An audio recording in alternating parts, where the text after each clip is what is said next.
Siamo dalla BBC. BBC. Sì, abbiamo parlato Great news. con il ragazzo che l'accusa di abuso. È giusto che continui a lavorare come prete? La ringrazio della sua sollecitudine. Chi è il ragazzo? Il ragazzo che l'accusa di aver abusato per 16 anni. Ci sono le documentazioni di un processo con i suoi esiti. Vi chiedo di... Ce l'ho. Ma sta continuando a lavorare con minori, violando il processo canonico. No, io lavoro qui e non ci sono... No, ma ho delle foto, per esempio, con lei e minori, per esempio questa messa, c'è un'altra pure qua, con un minore. No, qui lo vede? c'è gente, non ci sono minori, ci sono persone. Ma lei sa che la sua vita è stata distrutta da lei? La prego di informarsi bene e io Ma lei lavoro ha qui. messo la responsabilità nel processo canonico, o i documenti del processo canonico? Allora fate tesoro dei vostri documenti. Ma lei è un pedofilo? Questo è quello che dice lei. Grazie del vostro lavoro. Cioè, la vittima. Arrivederci.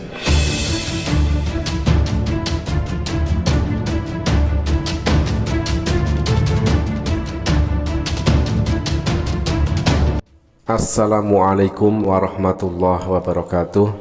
Sahabat beriman, pastor pelaku perbudakan seksual di Italia masih memimpin misa yang dihadiri anak-anak. Mengapa bisa terjadi? Nah sahabat, berita ini saya kutip dari BBC News ya, pada tanggal 17 Februari 2022. Sudah agak lama memang ya, tetapi kita akan tunjukkan sebuah fakta yang terjadi di Italia. BBC mengungkap bagaimana budaya penyangkalan dan ketertutupan gereja menutup skala sebenarnya dari tindakan kekerasan seksual yang dilakukan oleh para pastor di Italia. Satu kasus mengejutkan yang kami selidiki mengungkap bagaimana pelaku kekerasan di gereja dapat lolos dari peradilan. Kami memanggilnya Mario, korban kekerasan seksual oleh pastor. Dia agak menghindar dan menarik tubuhnya sedikit ke belakang saat kami berjabat tangan. Masih jelas ia tidak nyaman dengan kontak fisik. Dan pertanyaan pertama saya adalah, bagaimana kabar Anda? Yang saya harap akan memudahkannya dalam percakapan, namun emosinya langsung pecah. Wawancara ini membawa saya kembali ke semuanya dalam kurung peristiwa. Dia bicara dengan gagap, nyaris tidak bisa mengeluarkan kata-kata karena air mata mengalir deras. Mario belum pernah berbicara kepada jurnalis tentang apa yang dia sebut perbudakan seksual oleh pastor masa kecilnya. Perjalanan ini membawa kami pada kesaksian Mario yang mengerikan untuk berhadapan dengan pelakunya secara langsung, dan akhirnya mencari jawaban dari mereka yang mengizinkan pastor itu untuk terus menjalankan misa hingga hari ini. Kisah Mario adalah satu dari banyak cerita pelecehan seks oleh para rohaniawan di Italia yang tidak pernah benar-benar menghadapi hukuman. Meskipun memiliki jumlah pastor terbanyak dibandingkan negara lain dan terdapat tahta suci Vatikan, Italia tidak memiliki data statistik resmi tentang pelecehan seksual itu dan tidak ada penyelidikan publik. Dibiarkan kesakitan dan berdarah. Tentu saja saya diberitahu bahwa kekerasan itu adalah rahasia kenang Mario antara dia, saya, dan Yesus. Rahasia itu, kata Mario, adalah penyiksaan mengerikan selama 16 tahun yang dia alami sejak usia 8 tahun, yang dilakukan oleh seorang imam bernama Pastor Gianni Beclaris. Dalam berkas ringkasan kasus oleh pengacara Mario yang mencakup banyak detail yang terlalu gamblang untuk dilaporkan, menggambarkan pemerkosaan pertama pada tahun 1996 sebagai perbuatan terencana. Dalam berkas itu, Pastor Beklaris memesan kamar hotel dengan 1 tempat tidur untuknya dan Mario. Kemudian pemerkosaan terjadi dan Mario dibiarkan dalam kesakitan dan berdarah, menangis diam-diam. Beklaris kemudian memberi orang tua Mario hadiah, sebuah poster yang menunjukkan di mana hotel itu berada dan di mana dikatakan pemerkosaan terjadi. Dia menulis tanggal dan waktu saat itu serta kata-kata untuk mengenang 2 hari yang kami habiskan di pegunungan yang dingin. Tampaknya itu adalah cara menyesatkan untuk menutupi kejahatan dengan kabar baik, dan tanda bagaimana rohaniawan itu memanipulasi anak yang rentan secara emosional, mengambil untung dari hubungan yang tegang antara Mario dengan ayahnya. Berkas kasus itu menuduh Beklaris mengancam Mario untuk tetap diam, sambil memberitahu dia bahwa apa yang terjadi itu adalah juga akibat kesalahan si anak. Ketika saya tumbuh dewasa, dia bertanya kepada orang tua saya apakah saya bisa pergi dan tidur di rumahnya, kenang Mario. Mereka setuju meskipun saya sudah berdoa agar mereka tidak membolehkan. Orang tuanya tidak menyadari kengerian yang terjadi. Secara naif bangga bahwa seorang wakil Tuhan yang diselimuti jubah pastor telah menghargai putra mereka. Trauma ini membawa Mario ke narkoba, keruntuhan psikologis, dan upaya bunuh diri berulang kali. Dia telah mencuri jiwa baik saya yang dulu punya, kata Mario, dan membawa mimpi buruk. Mimpi saya adalah tentang perang dengan Kalashnikov dan granat tangan.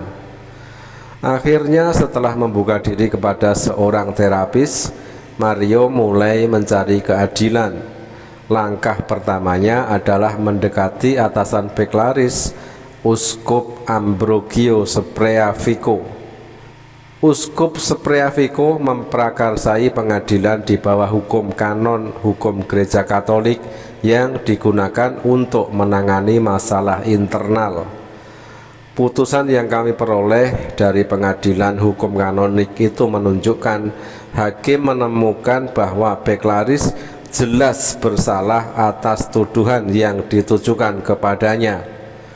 Selain itu, Beklaris juga membantah beberapa rincian pelecehan walaupun dia mengakui melakukan kejahatan. Beklaris bahkan melakukan pembayaran sebesar 1,8 miliar atau sekitar 112.000 euro kepada Mario. Tetapi panel tidak memecat pastor itu seperti yang diminta Mario, melainkan memilih untuk melarangnya seumur hidup melakukan tugasnya dengan anak di bawah umur. Kecewa, Mario dan pengacaranya mengajukan tuntutan pidana ke polisi Italia. Dokumen-dokumen yang kami lihat dari pengadilan kedua ini mengungkapkan bahwa hakim tidak meragukan kebenaran atas tuduhan itu dan tidak ada ruang untuk pembebasan terdakwa. Tetapi di bawah sistem hukum Italia yang rumit, kasus tersebut telah melampaui batas waktu persidangan, yang berarti Beklaris tidak dapat dihukum. Kasus ini menggambarkan dalamnya hambatan hukum pada kasus-kasus pelecehan seks Italia, merampas keadilan para penyintas, istilah yang paling sering digunakan bagi korban. Statuta pembatalan Italia yang dimulai ketika kejahatan dilakukan, bukan dilaporkan, saat ini sedang direformasi. Tujuannya adalah untuk menghentikan penyalahgunaan aturan seperti menghalangi atau mempersulit proses hukum. Pengacara Mario, Carla Corsetti, memberitahu kami bahwa aturan batas waktu telah menghambat banyak penyelesaian kasus pelecehan seksual karena butuh waktu bertahun-tahun bagi para penyintas untuk memproses kejahatan secara mental. Namun lanjut dia, masalahnya semakin dalam karena konstitusi Italia dan Pakta Lateran tahun 1929 yang ditandatangani oleh diktator Benito Mussolini yang saat itu berkuasa memberikan otonomi hukum kepada Vatikan dari Italia. Hal ini memberikan para rohaniwan memilih jalan lain, yaitu ke hukum Vatikan daripada hukum Italia yang pada dasarnya berpotensi melindungi mereka dari keadilan di Italia. Dengan melestarikan Pakta Lateran, kami adalah negara dengan kedaulatan terbatas, kata Corsetti. Kami menanggung kerugian itu setiap hari, dan yang menanggung lebih dulu adalah para korban pelecehan seksual. Vatikan di bawah Paus Fransiskus perlahan-lahan meningkatkan upayanya untuk mengatasi kejahatan tersebut. Misalnya penggunaan kode bungkam yang disebut kerahasiaan kepausan. Baru-baru ini Konferensi Wali Gereja Italia menetapkan Hari Doa Nasional pertama Italia bagi para penyintas pelecehan. Tetapi bagi para kritikus, langkah-langkah ini sangat terlambat dan sangat tidak memadai. Pada tahun 2019, Perserikatan Bangsa-Bangsa meminta Italia untuk menerapkan penyelidikan independen dan tidak memihak terhadap pelecehan seksual oleh rohaniawan. Namun permintaan itu baru sebatas didengarkan saja hingga kini.